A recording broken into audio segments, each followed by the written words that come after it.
गजोदर काका, गर्मी बहुत परेशान करती है। ऐसा लग रहा है जैसे सूरज अभी धरती पर ही उतर आएगा। हाँ, सही कह रहे हो रामू। भगवान करे कि सूरज के सामने बादल आ जाए और दिन से अचानक रात हो जाए, कितना अच्छा लगेगा ना। अधत, पागल हो गए हो क्या मोहन? देखते ही देखते शाम से बिल्कुल रात हो गई। दोपहर के समय ऐसा लग रहा था जैसे रात के 12 बजे हो। पूरा गांव घबरा गया। ए मोहनवा, तेरे मुंह में कपूर रखकर उसे जला देना चाहिए। ए राम, ये अचानक मौसम को क्या हो गया भैया? हे भगवान, ये क्या किया तूने? हे सूरज दादा, हम अपनी गलती की क्षमा मांगते हैं। आपकी रोशनी हमें फिर से लौटा दो। कई घंटे बीत गए लेकिन अंधेरा बढ़ता ही जा रहा था। पूरा गांव घबराया हुआ था और धीरे धीरे सब एक साथ ही इकट्ठा हो गए। तभी गजोधर चाचा ने कहा, गांव वालों, लगता है कोई काली शक्ति हमारे गांव पे कहर ढा रही है। आज हम नहीं बचेंगे। अच्छा सुनो, हमारे गांव में एक तांत्रिक रहता है ना, हमें जल्द से जल्द उससे मिलना चाहिए। गजोधर काका के साथ साथ पूरा गांव उस तांत्रिक की झोपड़ी के बाहर पहुंच गया। थोड़ी देर बाद तांत्रिक बाहर आया। बाबा, ये देखो क्या हो गया है। अब आप ही कुछ कर सकते हो। शांत हो जाओ तुम सब। उस तांत्रिक ने अपनी तीसरी आंख से ब्रह्मांड पर नजर डाली तो देखा एक काला चांद सूरज के बिल्कुल सामने था। उसके अलावा ढेर सारे काले चांद ने सूरज को हर तरफ से घेर रखा था। ओए काले चांद, तेरे अंदर इतनी शक्तियां कहां से आ गईं? मेरे सामने से हट जा।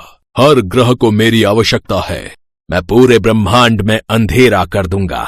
तुम्हारी सारी शक्तियां छीन लूंगा मैं। काले चांद ने अपनी शक्तियों से सूरज के चारों तरफ ढेर सारे काले चांद लगा दिए थे। तुम सब मेरा ही प्रतिरूप हो। इस सूरज को चारों तरफ से घेरे रखना ताकि इसकी जरा सी भी रोशनी किसी भी ग्रह पर ना पड़े। पता नहीं हमारे ब्रह्मांड में ये काला चांद कहां से आ गया और वो गोरा चांद कहां चला गया जो हर रात धरती को रोशनी देता था। वो तो मेरे भाई के नाम पर कलंक था। इतने सालों से अकेले ही पूरे ब्रह्मांड पर राज कर रहा था, इसलिए मैंने उसे धरती पर ही कहीं कैद कर दिया है। इतने में तांत्रिक ने अपनी आंखें खोल ली। गांव वालों, ब्रह्मांड में एक जादुई काला चांद कहीं से आ गया है। उसने अपने जैसे ढेरों काले चांद बना लिए हैं और उन सब ने सूरज को चारों तरफ से घेर रखा है। काला चांद भी होता है क्या? इस दुनिया में कुछ भी हो सकता है। और हाँ, सफेद चांद हमारी धरती पर ही कहीं मौजूद है। हमें उसे ढूंढना होगा। चलो, तुम सब सूरज को घेर कर रखना। धरती पर एक मेरा नया दुश्मन पैदा हो गया है, मैं उसे निपटा कर आता हूँ। उसने आसमान से देखा कि पूरा गांव मिलकर गोरे चांद को ढूंढने में लगा हुआ था। अगर मैंने इन लोगों को नहीं रोका तो ये लोग गोरे चांद को ढूंढ लेंगे और फिर मेरा अस्तित्व खत्म हो जाएगा। ये इंसान पैसों के बहुत लालची होते हैं। मैं पैसों की बारिश कर देता हूँ जिससे सब आपस में लड़ भिड़ के ही खत्म हो जाएंगे। जादुई काले चांद ने जादू से आसमान से पैसों की बारिश करना शुरू कर दिया। सारे गांव वाले ये देखकर हैरान हो गए। गांव वालों, आसमान की तरफ देखो भैया, पैसों की बारिश हो रही है। अरे आज तो चमत्कार पे चमत्कार हो रहे हैं। अरे भैया जल्दी जल्दी लूटो पैसे, हम सबकी गरीबी दूर होने वाली है भैया। सभी लोग पैसे लूटने में लग गए। सब एक दूसरे को मारने लगे।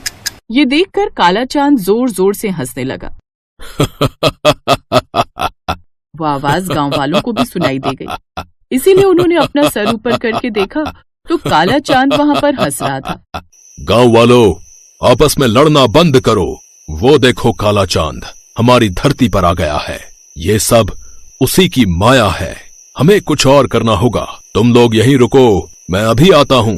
तांत्रिक वहां से चला गया, लेकिन इतने में काला चांद गांव वालों के सामने आ गया।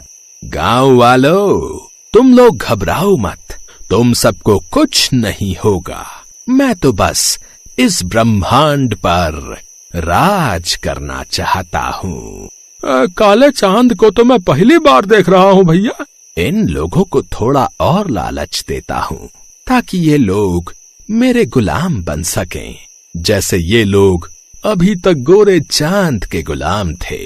काले चांद ने जादू से वहाँ पर ढेर सारी अच्छी अच्छी गाड़ियाँ, ढेर सारा खाने का सामान, अच्छे अच्छे कपड़े प्रकट कर दिए।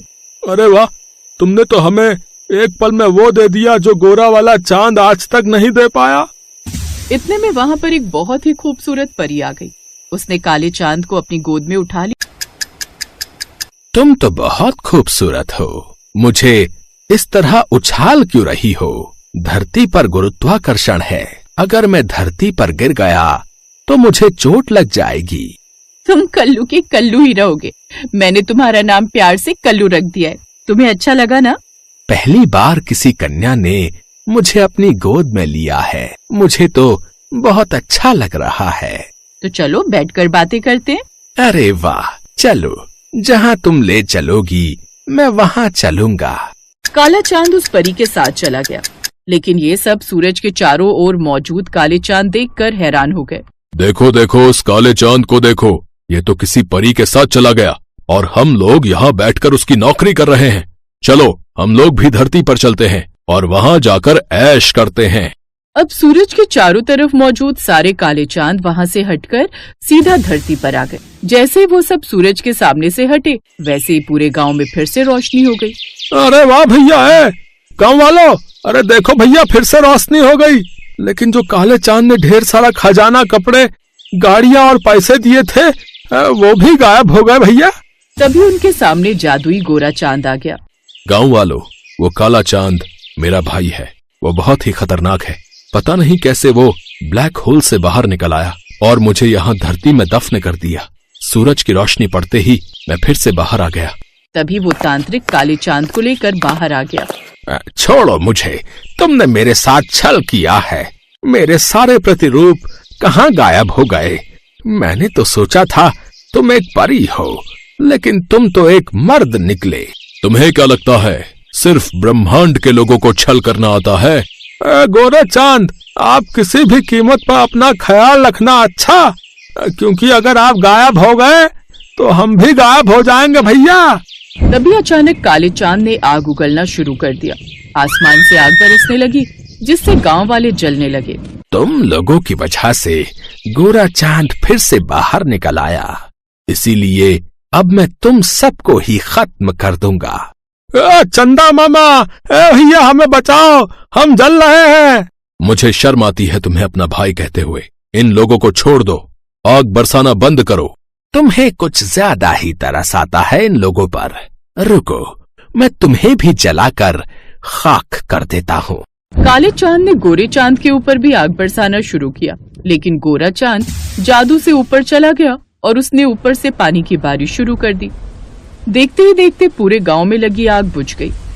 गोरे चांद, अपने भाई को जल्दी से ब्लैक होल के अंदर डाल दो, वरना अगर मैं धरती पर आ गया तो धरती ही खत्म हो जाएगी। गोरे चांद ने अपने जादू से अचानक तेज तूफान चला दिया।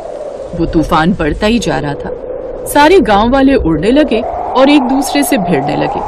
उसी तूफान में काला चांद उड़कर फिर से अंतरिक्ष में चला गया और ब्लैक होल के अंदर समा गया। तूने मेरे साथ बहुत गलत किया। तुझे क्या लगता है मैं ब्लैक होल से बाहर नहीं निकल पाऊंगा? मैं एक दिन फिर से वापस आऊंगा। जब आएगा तब देखा जाएगा। अरे, ये गांव वाले तो एक दूसरे के ऊपर पड़े हैं, इन्हें ठीक करना होगा। गोरे चांद ने सूरज की किरण से एक शक्ति ली और गांव वालों के ऊपर डाल दी, जिससे सारे गांव वाले उठकर खड़े हो गए। आप लोगों ने बहुत सारे ग्रहों को तबाह होने से बचा लिया है, लेकिन आप लोग वादा करो कि आप लोग कभी भी किसी भी मौसम को गलत नहीं कहोगे। कोई भी मौसम आता है, आप लोग उसकी बुराई करना शुरू कर देते हो। धरती पर तुम इंसानों के अलावा लाखों और भी जीव जंतु हैं, उनके हिसाब से भी कुदरत को मौसम बनाना पड़ता है। आप सही कह रहे हो चंदा मामा, लेकिन तुम लोगों ने मेरी मदद की, इसलिए मैं तुम लोगों को कुछ देना चाहता हूँ, लेकिन आपस में लड़ना मत। गोरे चांद ने अपनी शक्तियों से पूरे गांव को राजमहल की तरह बना दिया। सभी के कच्चे मकान अब महल बन चुके थे और सबके कपड़े बहुत ही आलीशान हो गए थे। गांव वालों, अब मेरा वक्त आ गया है, मैं जा रहा हूँ। फिर कभी जरूरत पड़ेगी तो आप लोगों से मिलने जरूर आऊंगा। बहुत बहुत धन्यवाद चंदा मामा, आपने तो हमारे गांव को पूरी तरीके से बदल दिया। गोरा चांद वहाँ से आसमान में चला गया। अब पूरा गांव खुशहाल हो चुका था और खुशी खुशी सब एक साथ रहने लगे। बहुत समय पहले की बात है। हस्तिनापुर गांव में सूरज के अस्त होने का समय हो गया था और चांद के निकलने का। तभी सूरज चांद से कहता है, अरे भाई एक बात बताओ, जब भी तुम आते हो तो कोई तुम्हें आदर सम्मान देकर प्रणाम क्यों नहीं करता? ऐसा बिल्कुल भी नहीं है भाई, कई लोग मुझे भी प्रणाम करते हैं। पर मैं तो जब भी आता हूँ सारी दुनिया जल चढ़ाकर और सूर्य नमस्कार करके मेरा स्वागत करती है, किंतु मैंने आज तक किसी को भी तुम्हारा स्वागत करते हुए नहीं देखा। चांद और सूरज की ये वार्तालाप हस्तिनापुर गांव के निवासी सुन रहे थे। तभी बिरजू कहता है, हम तो सिर्फ सूरज को ही अपना भगवान मानते हैं, चांद हमारे लिए कुछ नहीं है। नहीं, ऐसी बात नहीं है। चांद भी हमारे लिए भगवान समान ही है। चांद भी हमें रोशनी देते हैं। सूरज भगवान तो हमें रोशनी और धूप देते हैं, लेकिन चांद वो हमें क्या देते हैं? लेकिन सारी रात तो हम सोए रहते हैं, तो फिर उस रोशनी का हम क्या करेंगे? हमें चांद की जरूरत नहीं है। हाँ, अगर चांद नहीं भी आएगा तो हमें कोई फर्क नहीं पड़ेगा। हाँ, उसका होना ना होना एक ही बात है। तुम ये क्यों भूल रहे हो? करवा चौथ वाले दिन इन्हीं की पूजा करने के बाद तुम्हारे लिए रखा गया व्रत पूरा होता है। लेकिन शुरुआत तो सूरज भगवान की पूजा से ही होती है। गांव वालों की बातें चांद और सूरज बड़े ध्यान से सुन रहे थे। उनकी बातें सुनकर सूरज तो खुश हो गया, लेकिन चांद थोड़ा उदास हो गया। फिर सूरज चांद से कहने लगा, देखा, हस्तिनापुर के लोग भी मुझे ही अपना भगवान मानते हैं और उनकी नजर में तुम्हारी कोई अहमियत नहीं है। परंतु मैं भी तो इन्हें रोशनी देता हूँ, और अगर मैं ना रहूं तो मेरे बिना इनकी जिंदगी भी अस्त व्यस्त हो जाएगी। ये तुम्हारी गलतफहमी है। इन लोगों को तुम्हारी बिल्कुल भी जरूरत नहीं है। अगर मेरी जरूरत किसी को भी नहीं है तो ठीक है, आज के बाद मैं आऊंगा ही नहीं। इसके बाद चांद वहां से चला जाता है और उसके जाते ही सारे गांव में अंधेरा छा जाता है। वैसे तो आसमान में कुछ सितारे होते हैं, लेकिन उनकी रोशनी ना के बराबर होती है। लेकिन अंधेरा इतना ज्यादा होता है कि किसी को भी कुछ दिखाई नहीं देता। हस्तिनापुर गांव में बुआई का समय शुरू हो गया था, इसीलिए किसानों को सुबह जल्दी उठकर खेतों में जाना होता है। लेकिन चांद के ना होने से बाहर घनघोर अंधेरा होता है। अरे उमा, जल्दी से उठ जाओ, आज खेत की बुआई करने जाना है। जल्दी से उठ जाओ, वरना देर हो गई तो बाहर धूप बहुत तेज हो जाएगी, फिर खेतों में काम करना मुश्किल हो जाएगा। हाँ, बुआई के लिए तो जाना है, पर अभी बाहर बहुत अंधेरा है। आप भी सो जाओ जी, और मुझे भी सोने दो। मुझे लगता है बाहर सुबह होने वाली है, अब हमें चलना चाहिए। वो तो आप सही कह रहे हो जी, पर बाहर इतना अंधेरा है कि हम जाएंगे कैसे? ठीक है, फिर बाद में ही चलते हैं। इसके बाद दोनों सुबह का इंतजार करने लगे। फिर जब सुबह हुई तो दोनों खेतों के लिए निकल पड़े। लेकिन थोड़ी ही देर में सूरज सर पर आ गया और खेत में काम करना मुश्किल हो गया। बहुत गर्मी हो रही है जी, चलो घर चलते हैं, कल सुबह जल्दी आकर काम कर लेंगे। हाँ, तुम सही कह रही हो, इस भयानक गर्मी में तो हालत खराब हो गई। अगले दिन जब दोबारा काम के लिए उठते हैं तो बाहर बहुत अंधेरा होता है, और बाद में जब काम पर जाते हैं तब तक तेज धूप हो जाती है। इस समस्या से परेशान होकर पवन सूरज भगवान से कहता है, हे सूर्यदेव, अगर आप रात को भी उपस्थित रहें तो हमें कभी भी चांद की जरूरत नहीं पड़ेगी और हम केवल आपकी ही पूजा करेंगे। अरे जल्दी से खाना बना दो, मुझे बहुत तेज भूख लगी है, नींद आ रही है, सोना भी है। लेकिन अभी तो दिन हो रहा है जी, क्या अभी से खाना बना दूं? हाँ, मुझे लगता है आज शाम नहीं होगी। तुम जल्दी से खाना बना दो, मुझे बहुत भूख लगी है। अच्छा ठीक है, बना देती हूँ। फिर दोनों खाना खा लेते हैं, लेकिन तब भी रात नहीं होती और दोनों सोने के लिए चले जाते हैं। बहुत गर्मी हो रही है, बिल्कुल भी नींद नहीं आ रही। ऐसा करता हूँ, जाकर नहा लेता हूँ। इसके बाद पवन नहाने चला जाता है। नहाने के बाद भी बहुत गर्मी हो रही है। तभी बाहर शोर होता है। पवन और उमा बाहर निकलकर देखते हैं तो बिरजू का बेटा बिट्टू बेहोश पड़ा हुआ था। क्या हो गया मेरे बच्चे? कोई जल्दी से पानी लाओ। फिर उमा जल्दी से पानी लाकर बिट्टू के मुंह पर छिड़काव करती है। कुछ ही देर में बिट्टू होश में आ जाता है। लगता है दिन रात धूप लगने की वजह से ये बेहोश हो गया था। इसके बाद सभी सोने के लिए चले जाते हैं, लेकिन गर्मी की वजह से किसी को भी नींद नहीं आ रही थी। सारी रात लोगों की ऐसे ही कट जाया करती। इतनी गर्मी में तो हम लोग मर ही जाएंगे। काश सूरज ढल जाता तो इतनी गर्मी नहीं होती और हम लोग चैन से सो पाते। चुप रहो तुम, थोड़ी सी गर्मी सहन नहीं कर सकती?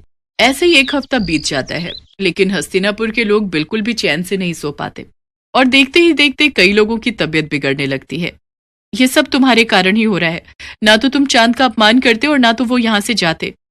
इसके बाद पवन बाहर जाकर सूर्यदेव से प्रार्थना करता है, हे सूर्य देवता, अब से आप केवल दिन में ही रहिए।